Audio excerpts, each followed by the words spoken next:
Good afternoon. The first item of business this afternoon is portfolio questions. The first portfolio is Deputy First Minister Responsibilities, Economy and Gaelic. Just to advise the Chamber there's a lot of interest in supplementaries. As the Chamber will know, we're under considerable time pressure across the afternoon and into this evening, and therefore I will require brevity in questions and responses if we are to get through all of them. I call question number 1, Liam Kerr. Thank you, Presiding Officer. To ask the Scottish Government for what reason Scotland will see the slowest GVA growth of the devolved nations over the next 3 years, according to the EY UK Regional Economic Forecast 2025. Deputy First Minister Kate Forbes. Well, economic forecasts continue to underline the economic headwinds that we face and which are particularly difficult for an open trade-focused economy like Scotland.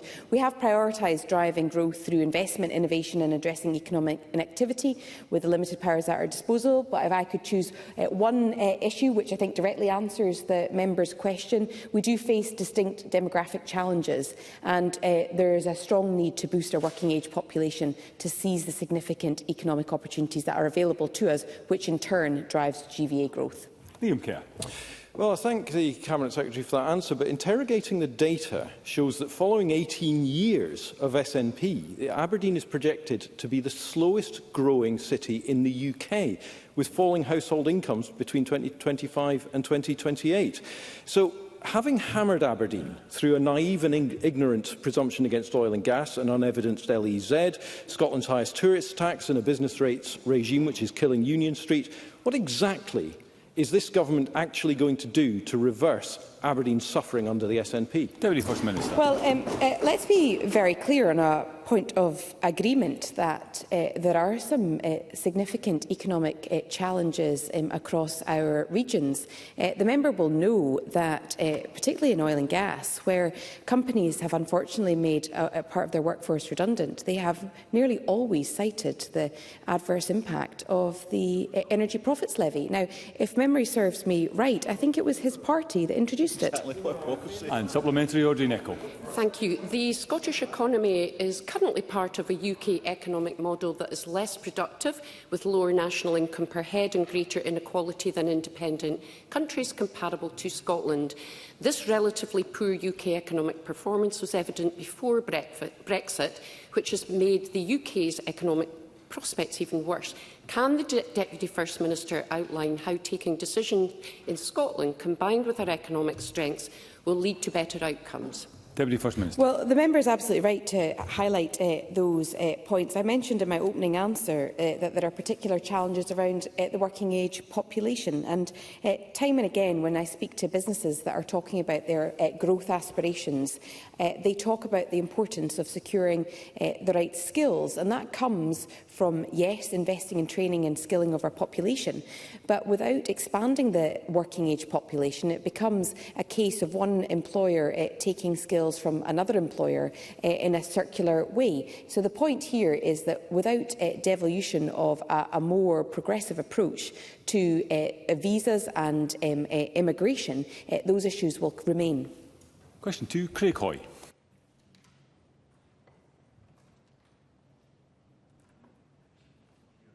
Thank you, Deputy Presiding Officer. To ask the Scottish Government what recent discussions the Business Minister has had with ministerial colleagues regarding the introduction of the visitor levy on the hotel and tourism sector.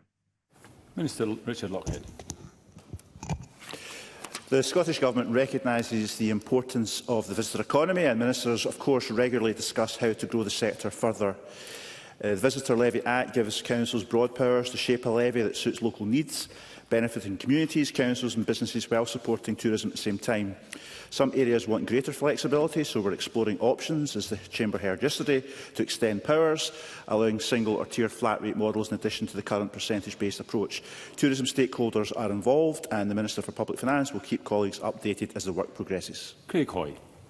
The Minister should be ashamed about the chaos into which the SNP's tourist tax has descended. Across Scotland, councils are presently consulting on the visitor levy, and some are on the point of introducing it, and now huge uncertainty hangs over them. Dumfries and Galloway Council is presently consulting on their plans, and local hotelier Matthew Wallace, who runs the Cairndale Hotel and Spa in Dumfries, says that there is no over-tourism problem in the region, and he adds this levy is just a further increase in taxation and makes our region needlessly more expensive. So will the Minister now join me in urging the Scottish Government to pause the implementation of the levy until it listens to the very real concerns of businesses in Dumfriesshire and fixes the problem that this Government has created? Minister. I'm surprised that, given his experience, Mr Hoy appears to not appreciate the fundamental point of this legislation, which is to enable local authorities to introduce the levy should they so wish after consultation with their local tourism sectors and wider communities. The Scottish Government does not impose this levy on any part of Scotland. We enable local authorities to take advantage of legislation should they so wish, tailored to local circumstances.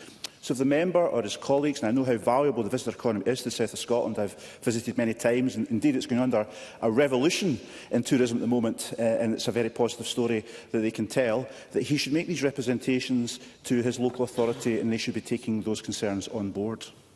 A brief supplementaries first, Evelyn Tweed. Thank you, Presiding Officer. The 2024 Act provides businesses the opportunity to work with local councils to generate funding for enhanced facilities, heritage events and to promote local culture.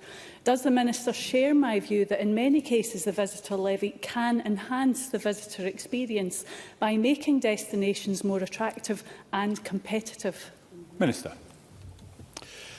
Well, absolutely, I agree with the member's points, and we should remember that 21 out of 27, I'll repeat that, 21 out of 27 European countries have some type of occupancy tax broadly equivalent to visitor levy, and it's for the very reasons that the member outlines, and that's why many people I've spoken to in the tourism sector and hospitality sector in Scotland are relaxed with the levy. They want to ensure it's implemented where appropriate and in an appropriate manner locally, and that of course is a discussion for local authorities. But there is, of course, many issues facing our communities, and they want them addressed in terms of improving infrastructure to cope with the amount of tourists and visitors in their local area. And this is a positive story that people want to tell, is that money can be put back into the community to grow local facilities and infrastructure, and that's only a good thing both for visitors and local communities. And briefly, Fergus Ewan. Presiding Officer, does the Minister agree that the Scottish Government has sought, by way of an amendment to the Housing Bill, to bring in the power for local authorities to change to a flat tax or provide that as an option? Will he confirm that that request was made but was rejected by the Presiding Officer? And if it was made, does that not prove that the Government has accepted that the law is flawed? And if it's flawed, will they now pause it and correct the flaw by bringing forward primary legislation? Or is tourism not important enough? Minister. Can't do primary legislation next 6 months. As was explained in the Chamber yesterday, the Minister has been exploring how to find a legislative vehicle to introduce further flexibility, having listened to the sector. Of course, if we hadn't listened to the sector, members would be right now protesting that we weren't listening to the sector, but we are listening to the sector and looking for opportunities to introduce further flexibility, because clearly there was consultation in the original legislation and there's been further comments from industry since then, and we're responding to what we've been hearing in terms of the feedback, and we're listening closely to the concerns of the sector. Question 3, Davy Russell. Thank you, Presiding Officer. To ask the Scottish Government what steps it is taking to facilitate the redevelopment of town centres across Scotland. Deputy First Minister. Well, we want to see our town centres revitalised. That's backed up by policies like our Leading Town Centre First principle, as well as delivery of the Town Centre Action Plan, and then providing support through the National Planning Framework 4. But we also provide direct financial support for town centres through the Regeneration Capital Investment Programme, the Place-Based Investment Programme and the Regeneration Capital Grant Fund. That includes investment of over £62 million this year alone to help transform vacant properties, bring them back into productive use and unlock opportunities for housing, business and enterprise activity in town centres. David Russell. I thank the Deputy First Minister for her answer. I am sure that many colleagues across the Chamber will now be familiar with my constituency, including the Deputy First Minister, as it mirrors many towns throughout Scotland that have been starved of funds, neglected over the last 18 years that the SNP have been running Scotland. And they will also know that while there remains a distinct Hamiltonian identity, the town centre is in much need of regeneration, as it was in the top 3 issues during my election campaign. But thanks to budding potential from renewables, digital, cybersecurity and infrastructure projects, Hamilton is primed for growth. Question. New industries. A result of the town centre, it must be fit for purpose, able to embrace the growth. At the same time, the cost I need a question, Mr Russell. Right. South Lanarkshire Council has undertaken a comprehensive consultation, allocated £8 million to kick-start the redevelopment. But, however, it needs Scottish Government I need a question, Mr Russell. Right. Can the Scottish Government match the £8 million that South Lanarkshire has put in? Deputy First Minister. Well, it's for South Lanarkshire Council to develop plans. It sounds like they are developing plans for Hamilton Town Centre. I'm aware that the Council published details of that 15-year master plan for Hamilton Town Centre, and that there's been strong support for when the plans were consulted. South Lanarkshire Council has received over £27 million of regeneration capital investment since 2014. And that includes £3.4 million through the Town Centre Fund, and we will continue to work with local authorities like South Lanarkshire Council on their priorities. I've got a number of supplementaries. I'll try and get as many as I can. Murdo Fraser. Thank you, Presiding Officer. There are many town and city centres like Perth, for example, in my region, where you have a large number of former commercial premises which will never come back into use for retail, where they could potentially be converted to residential properties, but the current process for doing that is cumbersome, it's bureaucratic, it's expensive and it's time-consuming. Can the Scottish Government look at some way of streamlining the planning process to make it easier for the owners of these properties to transfer them from commercial use to residential use? Deputy First Minister. Well, there's a number of points that I agree with there, not least great memories of Perth Town Centre and the potential to revitalise the centre. In terms of the bringing vacant properties back into use, there's obviously a number of non-domestic rates incentives as well to bring empty properties back into use, and we've also done the consultation process on compulsory purchase where a property has remained empty and derelict for some time. But thirdly, if there are particular suggestions on how to streamline the process to enable residential development to take place, then I'm certainly very open to that, and imagine the Planning Minister is as well. Emma Roddick. The retail sector is vital to Scotland's economy and supports our local communities with services, amenities and employment opportunities. Can the DFM say any more about what the Scottish Government is doing to support Scottish businesses and regenerate our local areas, in particular through the Investing in Communities Fund, which has provided £336,000 for New Start Highland in my constituency? Deputy First Minister. Well, I am a big fan of New Start Highland and saw them on Monday at an event. And the member is absolutely right to talk about how critical the retail sector is. They are right at the heart of our agenda for economic growth. We have provided funding for things like Scotland Loves Local campaign. We've provided the regeneration funding that I mentioned as well. And of course, there's the competitive non-domestic rates regime. The Investing Communities Fund targets the most disadvantaged communities to deliver project services and activities that address poverty and disadvantage. And we're providing over £9 million in funding this year. And I know that that makes an enormously valuable contribution to organisations like New Start Highland. And briefly, Jamie Green. Thank you. I hope the Deputy First Minister will be as appalled as I was to learn that Port Glasgow was awarded the dreaded Carbuncle Award for the most dismal town in Scotland. Thankfully, sense has been seen. There's been a huge U-turn on that, and the award has been ditched in favour of the Heart and the Sleeve Award. But there's a serious point, I think, behind all of this. Many small towns and high streets do feel unloved, they feel forgotten, and their government in Edinburgh does feel distant to them. What can the Scottish Government do more to ensure that these so-called carbuncles of Scotland's retail deserts can be turned into busy, buoyant and bustling town centres instead? Deputy First Minister. Well, can I just put on record how much I love Port Glasgow, how I am a huge fan of Port Glasgow. I've probably spent more time than many travelling to Port Glasgow in the years I've been a minister for very obvious reasons. But the member mentions a number of different points that have driven the challenge challenges for town centres, and those are the move to online shopping. They have been the challenges for the retail sector in particular, and I'm very committed to working with local authorities and local leaders on the ground to deliver master plans or transformation for those areas. Question 4 was withdrawn. Question 5, Fulton McGregor. Thank you, Presiding Officer. To ask the Scottish Government what targeted support it is providing to small businesses in Coatbridge and Christen to help them deal with inflation and rising costs. Minister. The Find Business Support website offers a centralised platform for accessing public support across the country, and businesses in Coatbridge and Christen can explore available grants, funding, advice and events tailored to their needs. And to help businesses manage rising operational costs, the Cost of Doing Business section provides guidance and funding opportunities to support greener, more efficient and financially resilient practices. And the Scottish Government offers a competitive non-domestic rates regime with a package of reliefs worth an estimated £733 million this year, which includes the most generous small business rates relief in the UK. And indeed, as of the 1st of June 2024, 4,110 properties in North Lanarkshire benefited from the 100% small business bonus scheme relief. Fulton McGregor. I thank the Minister for that response. Given the significant pressures that local firms in Coatbridge and Christen continue to face, especially in our town centres, and particularly with rising energy bills and supply chain costs, can the Minister set out how the Scottish Government will ensure that targeted support reaches the small businesses that need it the most, and what further steps the Government is considering to help sustain jobs and protect local economies in communities like mine?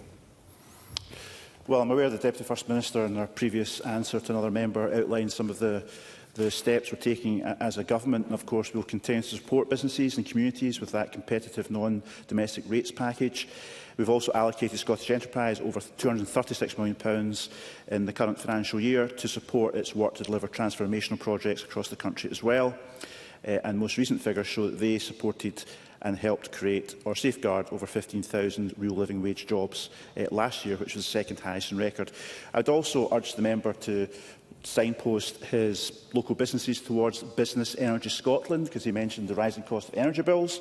And whilst UK energy policy is being mishandled by the UK Government and has been for many years, despite Scotland being an energy-rich country, we are doing what we can to help businesses bring down their energy bills. I know a local butcher in my constituency saved a lot of money by contacting Business Energy Scotland after I referred him to that, and I'd urge the member to refer his businesses to Business Energy Scotland as well.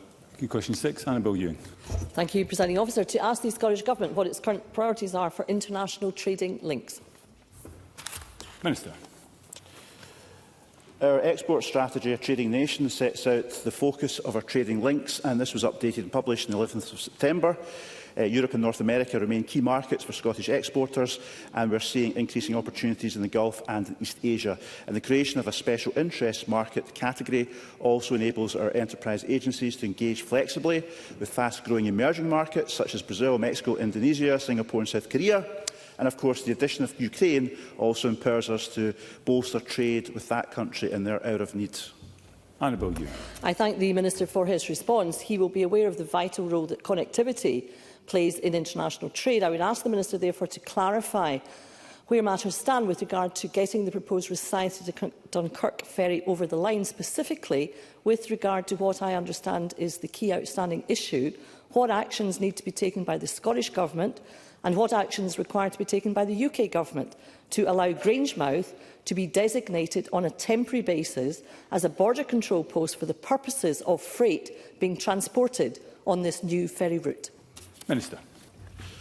Thank you to the member for raising an important issue in her constituency, and I'm aware that she's met the Deputy First Minister to discuss this topic and also been in correspondence with her as well. And we continue to communicate with potential operators and Scotland's main ports to explore opportunities for new commercial ferry services so that our exporters and passengers do, of course, have more direct routes to and from Europe. In terms of the obstacles the member referred to, of course, I know from first-hand experience that a main obstacle is the border control post requirements, which were brought in due to the UK exiting the EU. And, of course, we have seen some recent announcements between the UK and the EU over relaxing potentially some of those obstacles through the SPS agreements, as they're known. But until the effects and conditions of these agreements are known, it's really quite difficult for the Scottish Government to provide certainty about the future border control post requirements. So, as the member will appreciate, our officials are continuing to discuss these matters with the sponsors and UK colleagues. And supplementary, Alexander Stewart. Thank you, Presiding Officer. The Minister claims to be focused on international trade, yet Scottish exports to the rest of the United Kingdom are worth 3 times more than exports to the EU and the rest of the world. So why is the SNP so obsessed with grandstanding abroad instead of strengthening the most important trading relations, which is right here with the rest of the United Kingdom? Minister. Deputy Presiding Officer, I don't know what to say because I feel speechless after hearing that point. Is the member honestly suggesting that Scotland should abandon our international trade links and the tens of thousands of jobs that rely on exports in Scotland to overseas markets, particularly to the US but also to Europe? Of course, if we'd stayed within the European Union, we'd have maintained many more of the benefits of that relationship as well. The member must be the only member in any parliament in the world, maybe not in the whole of the world, but certainly I can think of, who would argue that we should cut off our international links. Of course, trade with the rest of the UK is extremely important to Scotland's economy, but so is international trade. As a country of 5.5 million people, if we want to grow our economy, we have to look towards the rest of the world as a big market as well as the rest of the UK. Thank you. Question 7, Monica Lennon.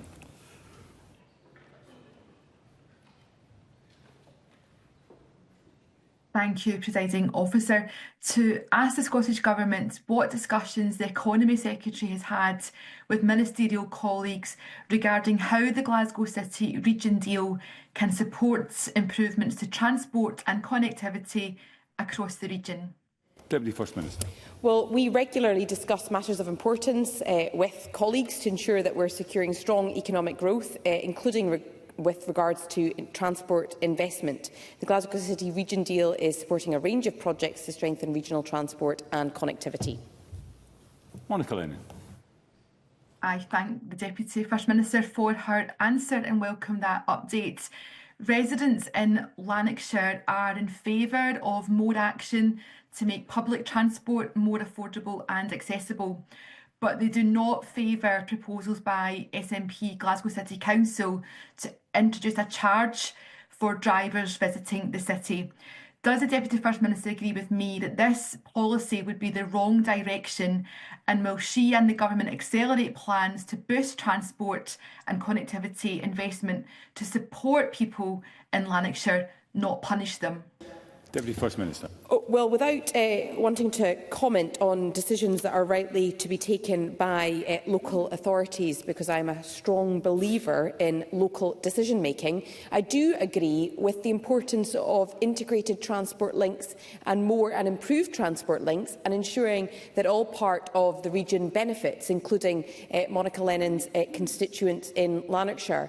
There are a number of commitments through the region deal that emphasise transport, and it's always worth remembering that it is a Glasgow City Region deal and it isn't just about the town centre. And very briefly, Claire Adamson. Thank you, Presiding Officer. It's vital that the Scottish Government continues to work to stimulate economic development, growth and connectivity across all regions of Scotland. Can the Deputy First Minister say any more about how the growth deals and strategic targeted investment from the Scottish Government are enhancing economic opportunities and innovation across Scotland? Briefly as possible, Deputy. Well, there's a number of examples of how the growth deals have supported the delivery of transport links, connectivity, improved infrastructure, and what's important about the growth deals is that they are done on a tripartite arrangement. In other words, they are directly informed by local priorities with the support of local authorities and the UK Government. And question 8, Sue Webber. Thank you, Presiding Officer. To ask the Scottish Government what action it is taking to ensure that major projects funded through the City Region deals are delivered at pace through administrative hurdles to avoid any rising costs or communities waiting unnecessarily for planned infrastructure. Deputy First Minister. Well, as part of our £1.9 billion commitment to the Deals programme, we provide regional partners with the opportunity to lead on the delivery of major long-term infrastructure projects that will unlock transformative economic growth opportunities. That could be the Fife Industrial Innovation Investment Programme, the Edinburgh Innovation Hub through the Edinburgh City Region deal. In other words, deal-funded projects must adhere to statutory processes, but they are ultimately led and informed by local partners. Sue Webber. Thank you, Deputy First Minister, and I accept the premise that local decision-making has to take is a priority. But we're facing congestion at Sheriff Hall now that's frustrating for drivers. It's holding back the economy of Lothians and all of South East Scotland, frankly, by making transport for businesses slower and far less reliable. Deputy First Minister, why is it taking 2 years for ministers to even consider the outcome of the public inquiry submitted back in October 2023? And when will the decision ever be made that we will get our Sheriff Hall roundabout?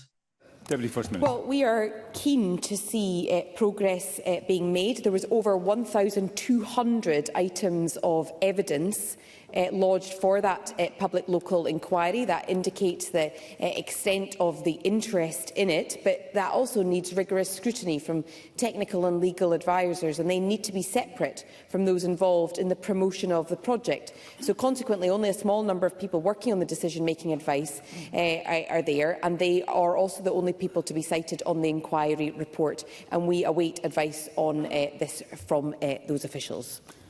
Thank you. And with apologies for those I wasn't able to call, that concludes portfolio questions on Deputy First Minister responsibilities. There will be a brief pause before we move to the next portfolio to allow front benches to change. Point of order, Fergus Ewing. Thank you, Presiding Officer. I wish to make a point of order of which I've given very brief notice, unnecessarily because it just arose after the answer from Minister Lockhead, as well as the answer from Minister McKee yesterday. And I think, with respect, it is a very important matter, Presiding Officer, and I seek your guidance under Rule 984 of Standing Orders, which is the part that deals with Stage 3 amendments. And it states, of course, that there may be amendments which are inadmissible. Now, my question is this. It is contended by me twice to the relevant ministers, both today and yesterday, Ministers Lockhead and McKee, that the Scottish Government did seek to lodge an amendment to the Housing Bill, which would have the effect of amending the Visitor Levy Scotland Act in order to empower local authorities to be able to charge a flat tax in addition or instead of a percentage rate. Now, the Government has said not that they were minded to do this, but they're considering doing that.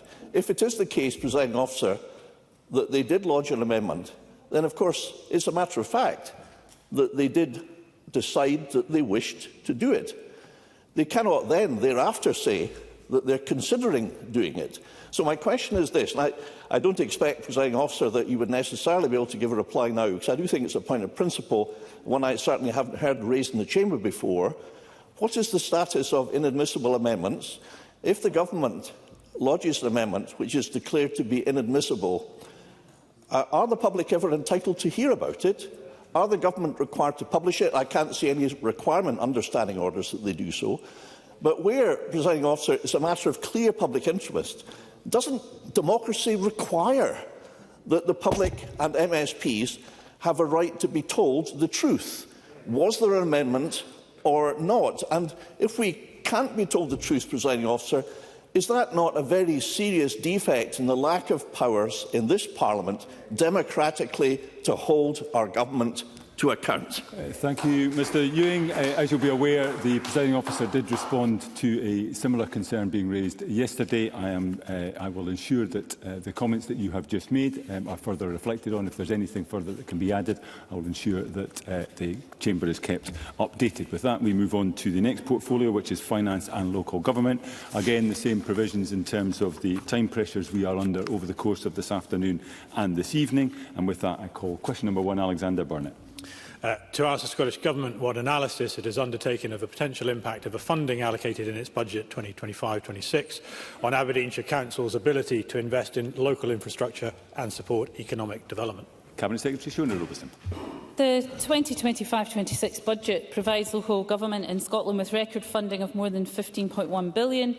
As a result of the Scottish budget, Aberdeenshire Council received a record funding settlement worth £627.7 million to support day-to-day services. How that funding is deployed to deliver local services, statutory duties and nationally agreed priorities is, of course, a matter for locally elected members. Alexander Burnett.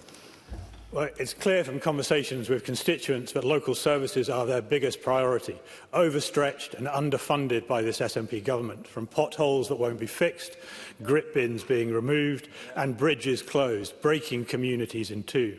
Park Bridge closed in 2019 and Aboyne Bridge closed in 2023. And these are just two examples of over 50 bridges in Aberdeenshire at risk. So, record funding aside, Aberdeenshire Council remains one of the lowest funded local authorities in the country, receiving around 10% less funding per head than the Scottish average, despite being the third most expensive area to cover geographically. So will the Cabinet Secretary commit to ensuring that Aberdeenshire Council receives the funding needed to maintain its critical infrastructure? Cabinet Secretary.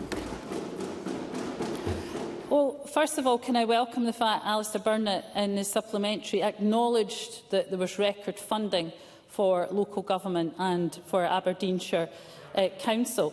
And that, of course, has been confirmed by the Independent Accounts Commission that there is a real terms increase in funding over the last 3 years, if my memory serves me correctly.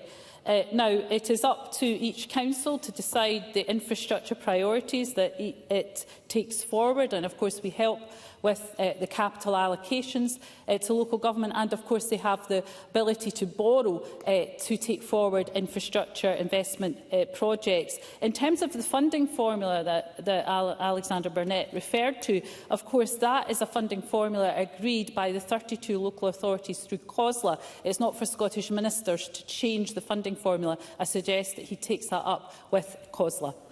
Question 2, Bill Kidd.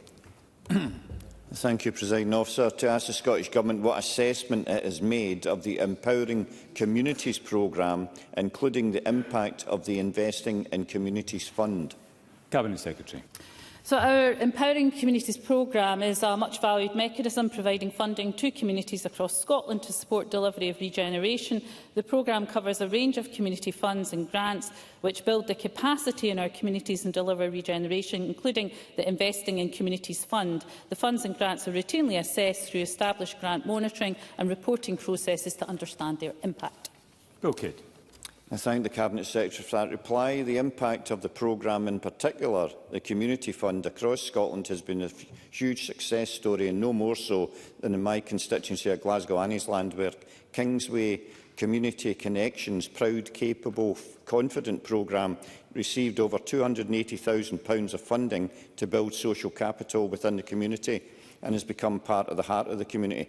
Given the success and impact of these programmes, can the Cabinet Secretary give an indication as to the future of this fund when the current 3-year funding round comes to a close? Cabinet Secretary. Well, can I first of all add my comments to the value of projects like the Kingsway Community Connections. Of course, going forward, decisions concerning future Scottish Government funding programmes will, of course, be considered and addressed through the budget and the spending review processes. All organisations receiving ICF are aware that it was a 3-year fund, and they were all asked to consider how their projects would be sustained after the ICF funding period ends on the 31st of March 2026. But these, of course, will be active discussions. Question 3, Stephen Kerr. To ask the Scottish Government what discussions it has had with COSLA about increasing the transparency of senior officer pay and conditions, alongside improved democratic oversight and accountability. Cabinet Secretary. So the Scottish Government respects the independence of local government, and it's for individual councils to manage their own budgets and workforce, including their senior officers. However, I am aware of recent press coverage of senior council officers' early retirement and redundancy payments, and of course note the findings of the Accounts Commission's recent report on this situation. I would urge all councils to take action in response to this report's recommendations in order to uphold the highest levels of integrity in our public services and prevent similar situations occurring in the future. Stephen Kerr. Well, of course, the Cabinet Secretary is absolutely right to mention the Accounts Commission report on what happened in Glasgow, where senior council officers saw fit to award themselves eye-watering sums in payoffs. And I have no doubt that we will all be equally appalled the next time that this happens, unless action is taken. And so I'm going to ask the Cabinet Secretary to go further than her answer to me. Will she commit today to re-establishing proper democratic oversight in our councils by issuing clear guidance that decisions on senior officer payoffs must rest with elected councillors and not be quietly delegated to officers? And will she further commit to monitor compliance with that guidance and report back to Parliament? Cabinet Secretary. Well, let me say a few things about this. First of all, of course, the Accounts Commission wrote to every council to make sure that the recommendations were carefully considered, and we'll work with local government to support elected members and council officers to operate with integrity and transparency. It's important that every council implements the recommendations. They, of course, conclude that there was an absence of independent scrutiny from councillors and formal documentation detailing how decisions were made and whether they demonstrated value for money. Councillors were not informed about this, and they should have been involved in the decision-making process, and governance arrangements have to be improved. And of course, the new Chief Executive of Glasgow City Council has rectified many of the issues with input from councillors. So I think the Accounts Commission report absolutely will lead to all local authorities making sure that the recommendations are implemented within their own structures to make sure nothing like this can ever happen anywhere else. Briefly, Tess White. Huge sums of taxpayer money have been used to line the pockets of penny-pinching paper pushers in Glasgow as they sailed off into the taxpayer-funded early retirement. There's no accountability. Will the Cabinet Secretary ensure there is a code of conduct for council chief executives and officers with proper sanctions to stop rogue officers exploiting the public purse for personal gain? Cabinet Secretary. So let me reiterate the point that the Accounts Commission has investigated. They've written to every council to highlight their recommendations and the importance of elected members and officers following the Nolan principles of public life. As I said earlier, the new Chief Executive of Glasgow City Council has rectified the issues with input from councillors. Council leader Susan Aitken has also made her own comments very, very clearly known about her absolute outrage at what has happened within the authority. And of course there has been an agreement with the Strathclyde Pension Fund for some money to be repaid to the council from the former Chief Executive. So these are serious issues, but it is important to be clear that there is no inference that this is a widespread practice across our local government structures and authorities. This is something that I think was particular to Glasgow, and the Accounts Commission have responded in a very strong manner indeed. Thank you. Question 4, Evelyn Tweed. Thank you, Presiding Officer. To ask the Scottish Government how much it has allocated in its budget for the improvement of road safety on the A84 trunk road between Stirling and Lochernhead. Cabinet Secretary. Transport Scotland, through the 2025-26 casualty reduction budget, has programmed £120,000 for road safety work on the A84. Evelyn Tweed. I thank the Cabinet Secretary for that answer. To ask the Cabinet Secretary if they can explain the budget prioritisation process and how the views of local communities are reflected in it. Cabinet Secretary. Well, look, the member will appreciate that Transport Scotland and its operations are a bit out with my portfolio responsibilities, but I will get the Connectivity Minister to write to the member with details on how that prioritisation process is taken forward, and I'm sure that the Minister will be happy to meet with Evelyn Tweed to discuss these matters in more detail. Question 5, Maurice Golden. Thank you, Deputy Presiding Officer. To ask the Scottish Government what funding it has allocated from its budget 2025-26 to support local authorities to improve waste management services in line with its plan for a transition to a circular economy. Minister Ivan McKee. The 2025-26 budget delivered record funding of over £15.1 billion for local government, a real terms increase of 5.5%. as confirmed by the Accounts Commission. How that record funding is deployed to deliver local services and statutory duties such as waste management services alongside nationally agreed priorities is of course a matter for locally elected members. In addition, we are making one of the biggest investments in a generation to modernise recycling in Scotland through the £70 million Recycling Improvement Fund. In 2025-26, £13.9 million is allocated to local authority projects to improve recycling and reuse services. Maurice Golden. I thank the Minister for that answer. Clearly, record funding and indeed the Recycling Improvement Fund isn't working because recycling rates in Scotland have stalled.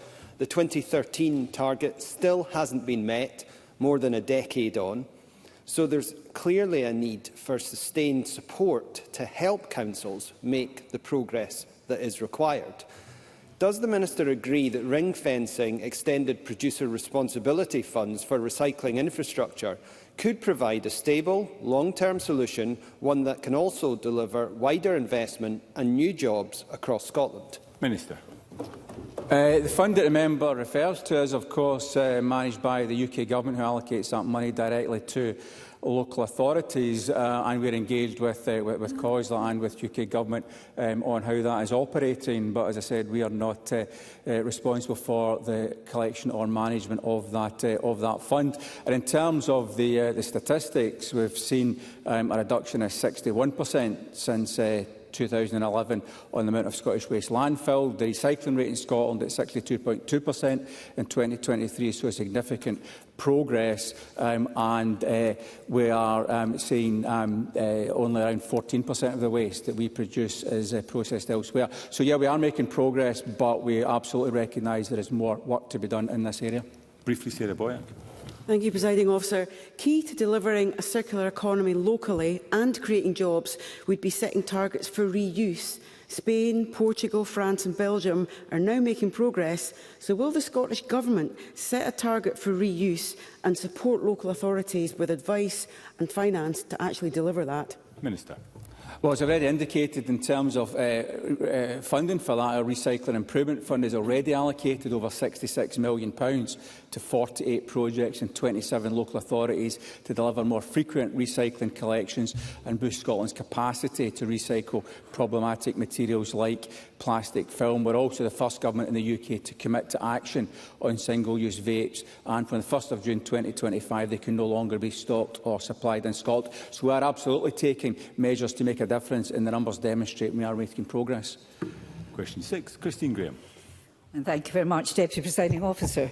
To ask the Scottish Government what discussions the Finance Secretary has had with ministerial colleagues regarding different funding models that may be available to finance the building of social housing, in light of the approach adopted by Falkirk Council, which awarded Hearthstone Investments £30 million through its local government pension scheme fund to invest in social and affordable housing in 2015. Minister. The investment by Falkirk Pension Fund was accompanied by significant public subsidy to deliver affordable homes. In recent years, ministers, including the Cabinet Secretary for Finance, have focused on models that can leverage more investment to make public subsidy stretch further. A return is, of course, needed no matter the source of the capital, whether public sector pension funds, capital markets or traditional borrowing.